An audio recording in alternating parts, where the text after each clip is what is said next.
Hi hello ನಮಸ್ಕಾರ ಎಲ್ರಿಗೂ welcome back to my channel. ಇವತ್ತು ನಾನು ಮೆಂತ್ಯ ಸೊಪ್ಪು ಮತ್ತು ಸಬ್ಬಸಿಗೆ ಸೊಪ್ಪನ್ನು ಉಪಯೋಗಿಸ್ಕೊಂಡು ಪಲಾವ್ನ ಮಾಡ್ತಾಯಿದ್ದೀನಿ. ಇಲ್ಲಿ ಮೆಂತ್ಯ ಸೊಪ್ಪು ಮತ್ತು ಸಬ್ಬಸಿಗೆ ಸೊಪ್ಪನ್ನು ನಾನು ಚೆನ್ನಾಗಿ ಬಿಡಿಸ್ಕೊಂಡು ನೀರಲ್ಲಿ ನೆನೆಯೋಕ್ಕೆ ಇಟ್ಕೊಂಡಿದ್ದೀನಿ. ಇವಾಗ ಒಂದು ಪಾತ್ರೆಯಲ್ಲಿ ಅದನ್ನು ಹಾಕ್ಕೊಂಡು ಚೆನ್ನಾಗಿ 2 ರಿಂದ 3 ಸಲ ನೀರಲ್ಲಿ ತೊಳ್ಕೊಂಡಿದ್ದೀನಿ. ಇವಾಗ ಇದಕ್ಕೆ ಬೇಕಾದಂಥ ಇಂಗ್ರೀಡಿಯೆಂಟ್ಗಳು ಏನೇನು ಅಂತ ನೋಡ್ಕೊಳ್ಳೋಣ ಬನ್ನಿ. ಒಂದು ದಪ್ಪ ಗಾತ್ರದ ಈರುಳ್ಳಿನ ಕಟ್ ಮಾಡಿ ಇಟ್ಕೊಂಡಿದ್ದೀನಿ. ಹಾಗೆಯೇ ಕರಿಬೇವು, ಹಾಗೆಯೇ ಹಸಿರುಮೆಣಸಿನಕಾಯಿ 2, ಹಾಗೆಯೇ ಸ್ವಲ್ಪ ಬೆಳ್ಳುಳ್ಳಿ, ಹಾಗೆಯೇ ಚಕ್ಕೆ, ಲವಂಗ, 1 ಏಲಕ್ಕಿ, ಹಾಗೆಯೇ 1 ಸ್ಟಾರನ್ನು ತಗೊಂಡಿದ್ದೀನಿ. ಹಾಗೆಯೇ ಪಲಾವ್ ಎಲೆನ ಇಲ್ಲಿ ತಗೊಂಡಿದ್ದೀನಿ. ಹಾಗೆಯೇ ಒಗ್ಗರಣೆಗೆ ಸಾಸಿವೆ ಕಾಳನ್ನು ತಗೊಂಡಿದ್ದೀನಿ. ಫ್ರೈ ಮಾಡೋಕ್ಕೆ ಎಣ್ಣೆನ ತಗೊಂಡಿದ್ದೀನಿ. ಇಲ್ಲಿ ನಾನು ರಾತ್ರಿನೇ ನೆನೆಯೋಕ್ಕೆ ಇಟ್ಕೊಂಡಿದ್ದೆ ಬಟಾಣಿನ. 1 ಬಟ್ಲಷ್ಟು ಬಟಾಣಿನ ತಗೊಂಡಿದ್ದೀನಿ, ನೆನೆಸಿದಂಥ ಬಟಾಣಿ. ಹಾಗೆಯೇ ಒಂದು 4 ಟೊಮೊಟೊನ ಕಟ್ ಮಾಡಿ ಇಟ್ಕೊಂಡಿದ್ದೀನಿ. ಹಾಗೆಯೇ ಇಲ್ಲಿ ರುಬ್ಬೋದಕ್ಕೆ ನೋಡಿ ಹಸಿರುಮೆಣಸಿನಕಾಯಿ ಒಂದು 7 ರಿಂದ 8, ಪುದೀನ ಸೊಪ್ಪನ್ನ ತಗೊಂಡಿದ್ದೀನಿ, ಬೆಳ್ಳುಳ್ಳಿನ ತಗೊಂಡಿದ್ದೀನಿ, ಶುಂಠಿನ ತಗೊಂಡಿದ್ದೀನಿ, ಸ್ವಲ್ಪ ಕೊತ್ತಂಬರಿ ಸೊಪ್ಪು, ಹಾಗೆಯೇ ಸ್ವಲ್ಪ ಜೀರಿಗೆ, ಹಾಗೆಯೇ ಸ್ವಲ್ಪ ಕರಿಬೇವು ಸೊಪ್ಪನ್ನು ತಗೊಂಡಿದ್ದೀನಿ. ಇಷ್ಟು ಮಸಾಲ ನಾವು ರುಬ್ಕೊಳ್ಬೇಕಾಗುತ್ತೆ. ಹಾಗೆಯೇ ರುಚಿಗೆ ತಕ್ಕಷ್ಟು ಉಪ್ಪನ್ನು ಇಲ್ಲಿ ತೆಗೆದಿಟ್ಕೊಂಡಿದ್ದೀನಿ. ಹಾಗೆಯೇ ಸ್ವಲ್ಪ ತುಪ್ಪನ ತಗೊಂಡಿದ್ದೀನಿ. ಹಾಗೆಯೇ ಮೆಂತ್ಯ ಸೊಪ್ಪು ಮತ್ತು ಸಬ್ಬಸಿಗೆ ಸೊಪ್ಪನ್ನು ನೀರಲ್ಲಿ ತೊಳೆದು ಇಟ್ಕೊಂಡಿದ್ದೀನಿ. ಇಲ್ಲಿ ಒಂದು ಮಿಕ್ಸರ್ ಜಾರ್ಗೆ ಪುದೀನ ಸೊಪ್ಪು,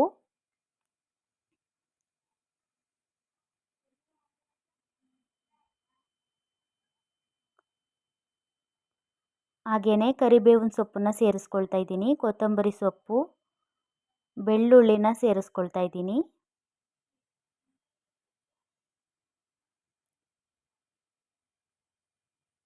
ಹಾಗೆಯೇ ಶುಂಠಿನ ಸೇರಿಸ್ಕೊಳ್ತಾ ಇದ್ದೀನಿ ಸ್ವಲ್ಪ, ಹಾಗೆಯೇ ಸ್ವಲ್ಪ ಜೀರಿಗೆ, ಹಾಗೆಯೇ ಖಾರಕ್ಕೆ ತಕ್ಕಷ್ಟು ಒಂದು 6 ರಿಂದ 7 ಹಸಿರುಮೆಣಸಿನ್ಕಾಯಿನ ತಗೊಂಡಿದ್ದೀನಿ. ಅದನ್ನು ಕೂಡ ಸೇರಿಸ್ಕೊಳ್ತೀನಿ. ಸೇರಿಸ್ಕೊಂಡು ಸ್ವಲ್ಪ ನೀರನ್ನು ಹಾಕ್ಕೊಂಡು ಚೆನ್ನಾಗಿ ಮಿಕ್ಸಿಯಲ್ಲಿ ರುಬ್ಬಿ ಇಟ್ಕೋಬೇಕು.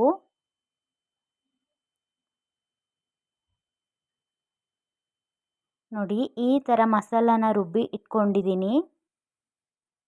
ಇವಾಗ ಈ ಕಡೆ ಸ್ಟವ್ ಮೇಲೆ ಒಂದು ಕುಕ್ಕರನ್ನು ಇಟ್ಕೊಂಡಿದ್ದೀನಿ. ಕುಕ್ಕರ್ ಬಿಸಿ ಆದ ನಂತರ ಎಣ್ಣೆನ ಸೇರಿಸ್ಕೊಳ್ತಾ ಇದ್ದೀನಿ. ಎಣ್ಣೆ ಕಾದ ನಂತರ ಸಾಸಿವೆನ ಸೇರಿಸ್ಕೊಳ್ತಾ ಇದ್ದೀನಿ.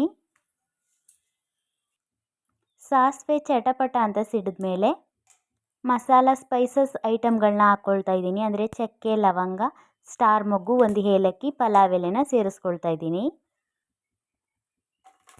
ಹಾಗೆಯೇ ಸ್ವಲ್ಪ ಬೆಳ್ಳುಳ್ಳಿನ ಸೇರಿಸ್ಕೊಂಡು ಫ್ರೈ ಮಾಡ್ಕೋಬೇಕು.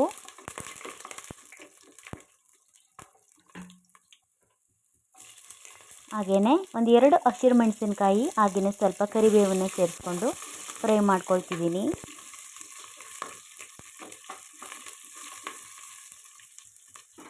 ನಂತರ ಇದಕ್ಕೆ ಈರುಳ್ಳಿನ ಸೇರಿಸ್ಕೊಂಡು ಫ್ರೈ ಮಾಡ್ಕೊಳ್ಬೇಕಾಗುತ್ತೆ.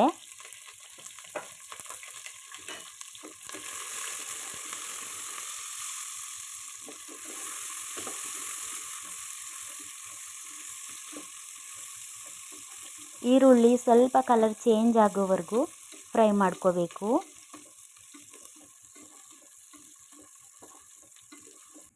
ನೋಡಿ ಈರುಳ್ಳಿ ಸ್ವಲ್ಪ ಕಲರ್ ಚೇಂಜ್ ಆಗಿದೆ. ಇವಾಗ ಇದಕ್ಕೆ ನಾನು ಕಟ್ ಮಾಡಿ ಇಟ್ಕೊಂಡಿರೋ ಟೊಮೊಟೊನ ಸೇರಿಸ್ಕೊಳ್ತಾ ಇದ್ದೀನಿ. ನಾನಿಲ್ಲಿ ಒಂದು ಸಣ್ಣ ಗಾತ್ರದ ಒಂದು 4 ಟೊಮೊಟೊನ ಕಟ್ ಮಾಡಿ ಸೇರಿಸ್ಕೊಳ್ತಾ ಇದ್ದೀನಿ. ಚೆನ್ನಾಗಿ ಒಗ್ಗರಣೆಯಲ್ಲಿ ಚೆನ್ನಾಗಿ ಟೊಮೊಟೊನ ಬಾಡಿಸ್ಕೊಳ್ಬೇಕು.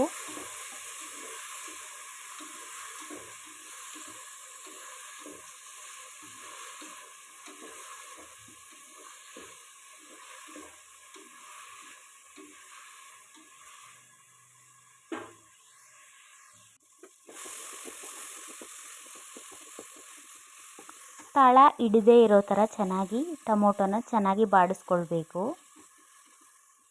ನೋಡಿ ಇವಾಗ ಟೊಮೊಟೊ ಎಲ್ಲ ಸ್ಮೂತಾಗಿ ಬೆಂದಿದೆ. ಇವಾಗ ಇದಕ್ಕೆ ನಾನು ಮೆಂತ್ಯ ಮತ್ತು ಸಬ್ಬಸಿಗೆ ಸೊಪ್ಪನ್ನು ಸೇರಿಸ್ಕೊಳ್ತಾ ಇದ್ದೀನಿ. ಇಲ್ಲಿ ಒಗ್ಗರಣೆಗೆ ಚೆನ್ನಾಗಿ ಮೆಂತ್ಯ ಸೊಪ್ಪು ಮತ್ತು ಸಬ್ಬಸಿಗೆ ಸೊಪ್ಪನ್ನು ಸೇರಿಸ್ಕೊಂಡು ಚೆನ್ನಾಗಿ ನಾವು ಒಗ್ಗರಣೆಯಲ್ಲಿ ಬಾಡಿಸ್ಕೊಳ್ಬೇಕಾಗುತ್ತೆ. ಅದರಲ್ಲಿರುವಂಥ ಕಹಿ ಅಂಶ ಹೋಗಬೇಕು ಅಂದರೆ ಒಗ್ಗರಣೆಗೆ ಹಾಕಿ ಚೆನ್ನಾಗಿ ಅದನ್ನು ಮಿಕ್ಸ್ ಮಾಡಿಕೊಂಡು ಒಂದು 10 ನಿಮಿಷಗಳ ಕಾಲ ಚೆನ್ನಾಗಿ ಬಾಡಿಸ್ಕೊಳ್ಬೇಕು. ಇಲ್ಲಿ ನಾನು ಮೆಂತ್ಯ ಸೊಪ್ಪು ಜೊತೆ ಸಬ್ಬಸಿಗೆ ಸೊಪ್ಪನ್ನ ಕೂಡ ಯೂಸ್ ಮಾಡಿದ್ದೀನಿ. ಬರೀ ಮೆಂತ್ಯ ಸೊಪ್ಪನ್ನ ಹಾಕಿ ಪಲಾವ್ ಮಾಡೋದಕ್ಕಿಂತ ಈ ಥರ ಸಬ್ಬಸಿಗೆ ಸೊಪ್ಪನ್ನ ಕೂಡ ಜೊತೆಯಲ್ಲಿ ಹಾಕಿ ಪಲಾವ್ ಮಾಡಿದ್ರೆ ತುಂಬಾ ಟೇಸ್ಟಾಗಿರುತ್ತೆ. ಹಾಗೆಯೇ ಆರೋಗ್ಯಕ್ಕೂ ಕೂಡ ತುಂಬಾ ಒಳ್ಳೆಯದು.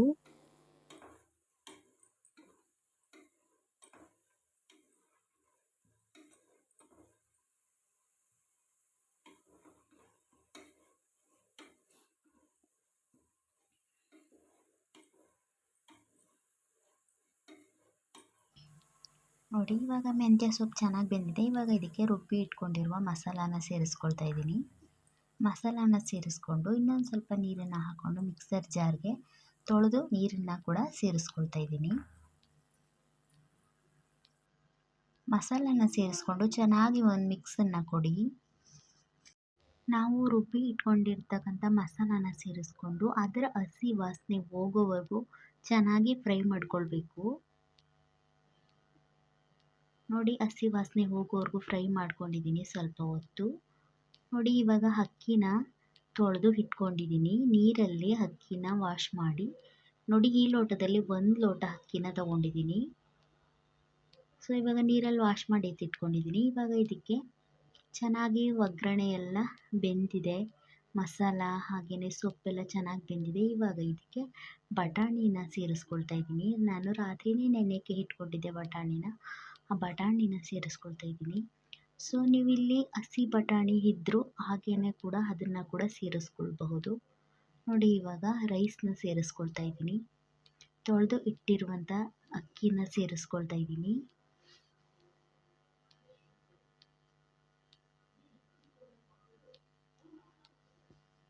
ಅಕ್ಕಿನ ಸೇರಿಸ್ಕೊಂಡು ಇವಾಗ ಚೆನ್ನಾಗಿ ಒಂದು ಮಿಕ್ಸನ್ನು ಕೊಡಿ. ನೋಡಿ, ಅಕ್ಕಿನ ಹಾಕ್ಕೊಂಡು ಚೆನ್ನಾಗಿ ಮಿಕ್ಸ್ ಮಾಡ್ಕೊಳ್ತಿದ್ದೀನಿ. ಮಿಕ್ಸ್ ಮಾಡಾದಮೇಲೆ ಇದಕ್ಕೆ ನೀರನ್ನು ಸೇರಿಸ್ಕೊಳ್ಬೇಕು. ನಾನು ಎಷ್ಟು ಲೋಟ ಅಕ್ಕಿನ ತಗೊಂಡಿದ್ದೀನೋ ಅಷ್ಟು ಪ್ರಮಾಣದಲ್ಲಿ ಎಷ್ಟು ನೀರನ್ನು ಹಿಡಿಯುತ್ತೋ ಅಷ್ಟು ಪ್ರಮಾಣದಲ್ಲಿ ನೀರನ್ನು ಸೇರಿಸ್ಕೊಳ್ತಾ ಇದ್ದೀನಿ. ನಾನಿಲ್ಲಿ ರಾಜಭೋಗಂ ರೈಸ್ನ ಸೇರಿಸ್ಕೊಂಡಿದ್ದೀನಿ. ಅದು 1 ಲೋಟ ಅಕ್ಕಿಗೆ 3 ಲೋಟ ನೀರನ್ನು ಹಿಡಿಯುತ್ತೆ. ನೀವು ಮಾಮೂಲಿ ಅನ್ನ ಮಾಡೋಕ್ಕೆ ಎಷ್ಟು ಯಾವ ಅಕ್ಕಿನ ಉಪಯೋಗಿಸ್ತೀರೋ ಆ ಅಕ್ಕಿನ ಹಾಕ್ಕೊಂಡು ನೀರನ್ನು ಸೇರಿಸ್ಕೊಳ್ಬೇಕು. ನೋಡಿ, ಇವಾಗ ನಾನು ನೀರನ್ನು ಸೇರಿಸ್ಕೊಂಡೆ. ಇವಾಗ ಇದಕ್ಕೆ ನೀರನ್ನು ಹಾಕ್ಕೊಂಡು ಚೆನ್ನಾಗಿ ಮಿಕ್ಸ್ ಮಾಡ್ಕೊಳ್ಳಿ ಇನ್ನೊಮ್ಮೆ.